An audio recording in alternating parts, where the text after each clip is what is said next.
Welcome back. This is the morning show here on Signature TV. This is April 29, 2025. Today we're talking climate change and access to safe drinking water.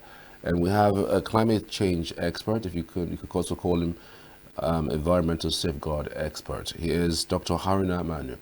He joins us on Zoom this morning. Good to have you. Good morning. Good morning. How are you? Hello? Can you hear me? Yes, I can hear you. Can you hear me? Yeah, I can hear you loud and clear. Good morning. Good morning to you. How do you do today? Doing good. And you? I'm great. I'm great. Just talk us through what is climate change and how does it affect access to water? Yeah, thank you very much, Signature TV. Thank you for having me on board once again. Climate change is a global phenomenon, as we all know, which involves shift in weather patterns, which bring about some changes in the rainfall patterns, and largely the major culprit is a human being. That's the human activities. Human activities, or what we call human-induced climate change, emission of greenhouse gases bring about either permanent or temporary changes in the rainfall patterns and rising temperatures. This is what climate change is all about. And what causes it, as I said earlier, is pollution. Industrial pollution, right from industrial revolution to date, our earth temperature has been increasing astronomically. And the relationship between climate change and water, of course, they are highly related because excess rainfall brings about flooding. And whenever we have flooding, we are likely to have water contamination.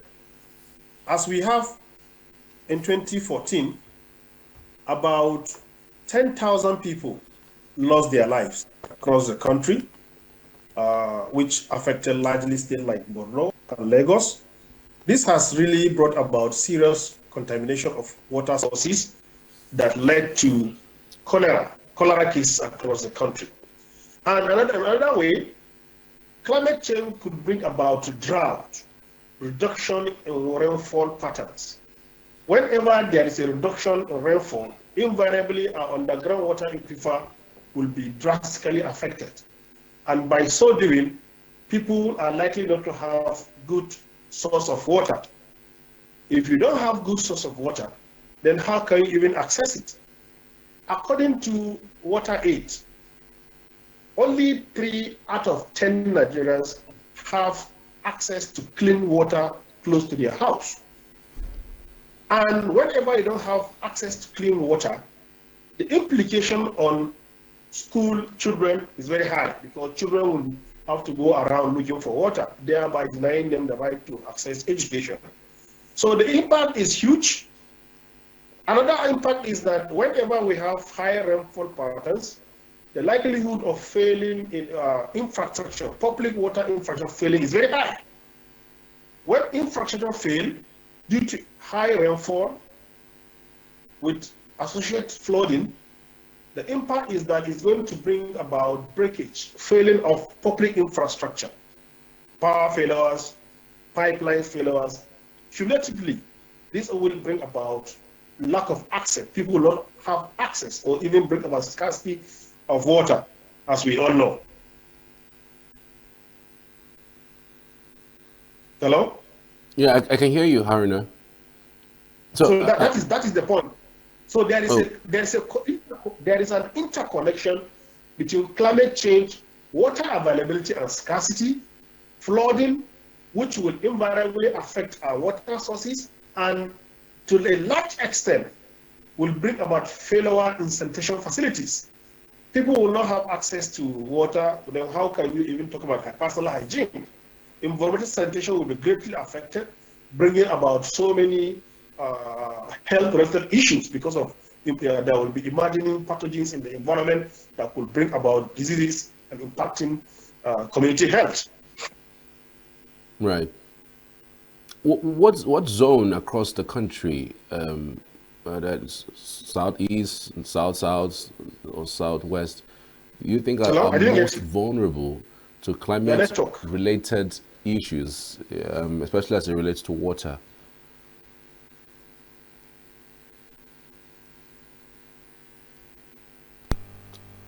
Hello, Haruna? Haruna, can you hear me? Okay, I have a bit of an issue with the connection with Haruna, but in due course, I'm sure we're going to No, get back with him. I can hear you now. I can hear you now. Can you hear me? Yes, I can hear you now. Okay, so did you hear my question? No, I didn't get the question. Please repeat Okay, the question I was again. asking what regions across the country, what region are most vulnerable to climate related water sanitation problem? Yeah, actually, all parts of the country are highly vulnerable. While in the north, we have desertification, reduction in water patterns, water rainfall patterns, which bring about drought. Underground water sources are depleting. In the south, because of the rising sea temperature and erosion, rainfall, because of the continuous rainfall that we have in the south, there are chances of flooding, thereby undermining the capacity of public water supply to supply water effectively to communities. Therefore, all parts of the country are vulnerable if we are to go by that, because the way it impacts these regions, our regions, varies. In the north, we are talking about drought and desertification. In the south, we are talking about erosion and flooding. So all parts of the country are largely vulnerable to this fact. So there is no one part of the country that is insulated from the impact of climate change. Only that the level of impact could be at varying degrees, but all are vulnerable. In the south, we have rising sea level, which brings about flooding. In the north, we have desertification and drought, which deplete underground water sources.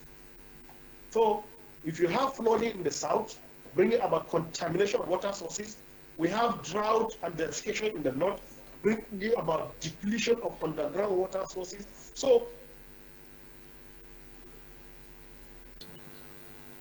okay, what I was saying was that every part of this country is vulnerable to climate change and it ripples on water supply, sanitation, and hygiene. I said in the north, we have increasing drought and desertification due to climate change. And whenever you have these two twin evils, you are likely to have depletion of underground water sources and drying up of surface water bodies. And when these sources of water dry up, invariably the accessibility of the population to have free access, the likelihood of the population to have free access to water sources will be challenged because if the water is not there. That is one. In the south, because of rising sea levels, you are likely to have rising sea levels, increased flooding, increased rainfall and flooding, which contaminate water sources. Wherever you have flooding, the chances of you having contamination is 99.9%. Yes, of water sources. So in the south, they are vulnerable to the extent of flooding, which brings about contamination of water sources. In the north, we have increasing drought and the desertification, which brings about depletion of water sources due to climate change. So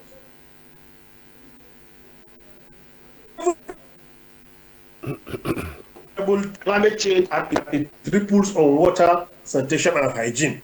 And the linkage is this. Wherever you don't have water or you have contaminated water, it therefore means that the sanitation component of human life and the personal hygiene, these two are at risk. You cannot have personal hygiene, you cannot wash your hands, you cannot use water in the toilet if you don't have it, or if the water is scarce because of competing needs. Are you going to use water for domestic purpose or you're going to use it for other industrial uses? So the fact is, all part of the country, this country, Nigeria, is vulnerable, either south or north or central. we're all vulnerable. We just need a kind of committed reforms, committed infrastructure development that will bring about this, so that to bring about the needed change, or to bring about the resilience in the water sector due to climate change activities. But what role do you think does deforestation play in exacerbating this climate-related sanitation matter? Yes, deforestation is major. It's one of the drivers. It's one of the drivers of climate change, because when people cut down trees, or when tree or forests are being depleted, trees are being removed, you are exposing the soil to the direct impact of sunlight. By doing that, the nutrient component of the soil will be removed, and the soil will be exposed to the direct impact of sunlight. And when you remove trees, the capacity of that particular place to absorb carbon dioxide, will not be there. The carbon sequestration capacity of that particular environment will be reduced drastically. So you're exposing the general environment to the direct impact of sunlight, the direct impact of high temperature, and that will bring. And also, when you remove trees, you are invariably, the evapotranspiration of the soil will be increased, because the available moisture will be evaporated due to increasing temperature. The trees that are supposed to sequester carbon are removed. So of course you're only left to survive between you and climate change. So that is the implication. All right. We understand there are policies that have been developed by governments to check some of these issues facing us as a result of this climate change issues. Do you think there are more things that the government can do in terms of creating policies that would help check these issues? And do you think that the laws are also adequate enough? Yeah, if I get you're talking about government effort in checking this climate change and its relation and its impact on water supply and hygiene. Yes, there is a lot the government can do, even though I always say this, the problem of Nigeria is not about policies, it's not about laws, it's about implementation. Recently in Kano State, somebody was jailed, I think 6 months or 3 months, for cutting down tree. So if we continue to have this kind of implementation, where states, local government domesticate climate change law. We have climate change law that was enacted, I think, in 2020 or 2021 or so, or thereabout. And that's Nigeria as a whole. But some states, up to now, they don't have climate change laws. In the Northwest, where I come from, Kano State has demonstrated that capacity. Recently, we have the climate change law, and it's being implemented. And we hope to see that states, local government domesticate this. We hope to see desk officers in local government implementing these laws and policies. So, as I always say, the problem of this country is not about laws and policies. We have ample supply of laws. The problem we have is implementation, enforcement. How do you implement these policies to the letter? How do you enforce these policies and laws to the letter? It is only by implementation that we are going to have a robust interaction between climate change, water, sanitation, and hygiene. Otherwise, the populace will believe in the vagaries of climate change. And we know it's telling impact on water supply and water supply, hygiene, and sanitation. So we already have a national law. What we need now is that some state government have not domesticated this. It needs to be domesticated, and it needs to be cascaded to the local government. The local government are more closer to the populace. So it is when the local government becomes so aware of their responsibilities in terms of climate change mitigation and adaptation, that is when we are going to see some change in our system.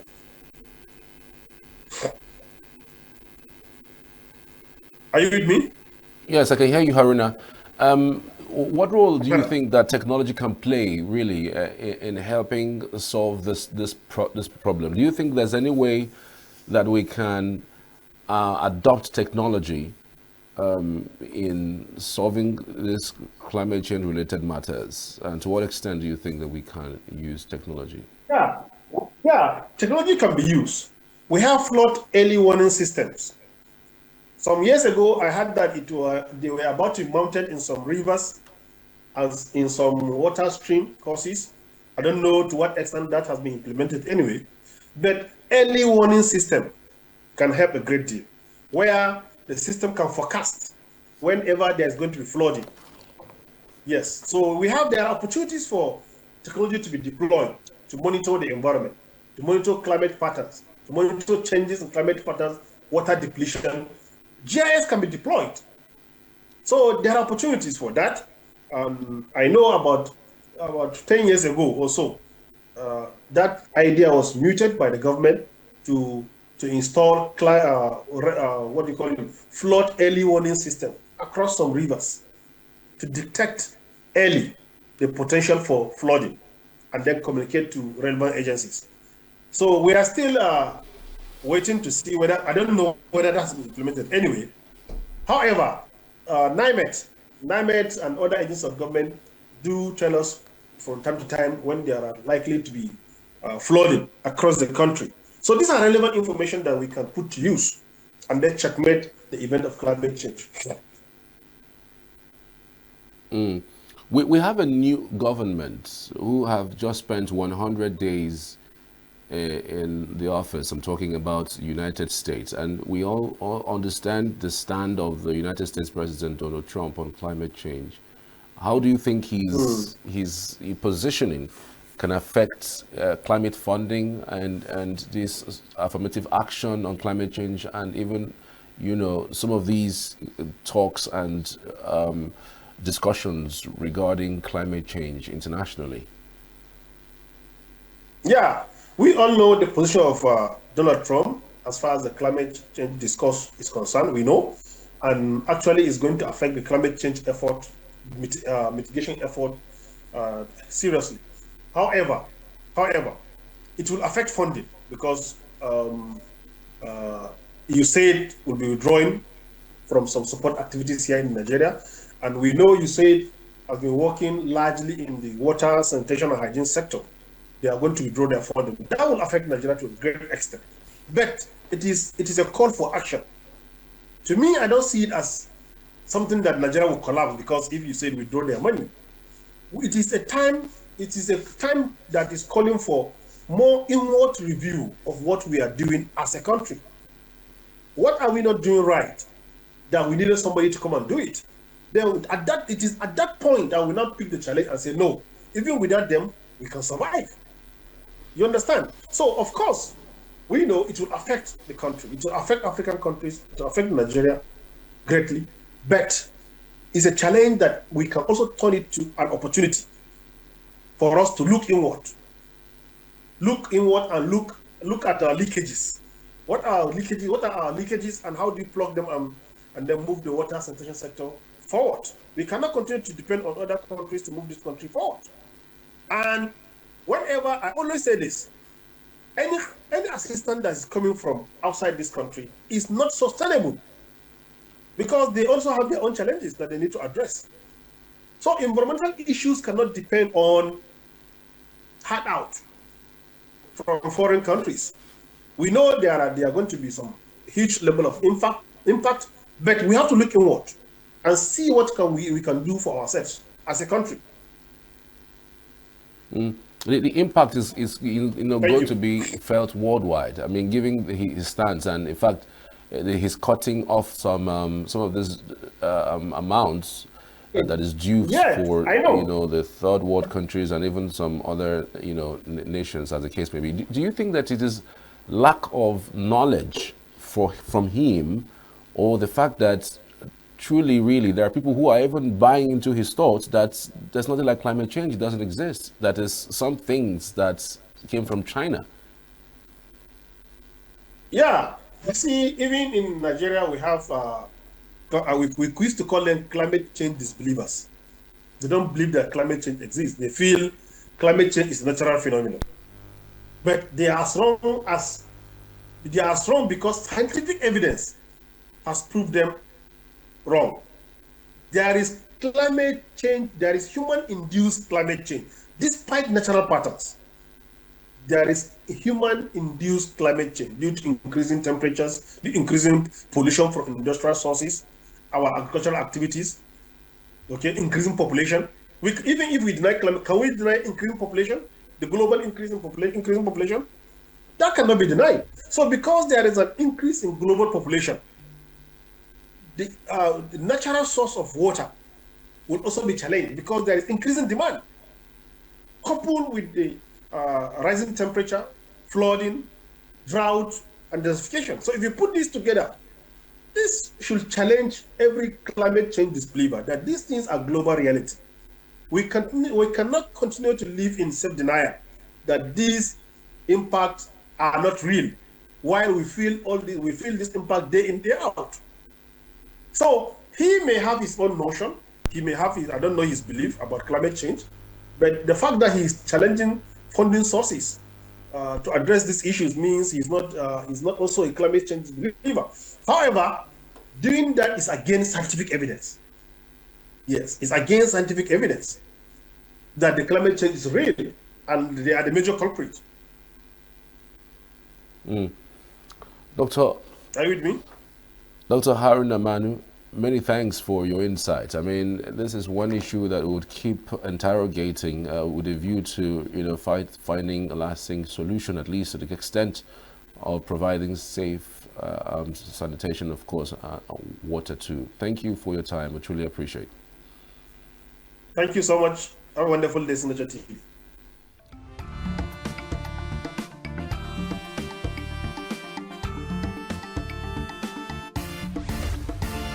Signature TV, news in your pocket.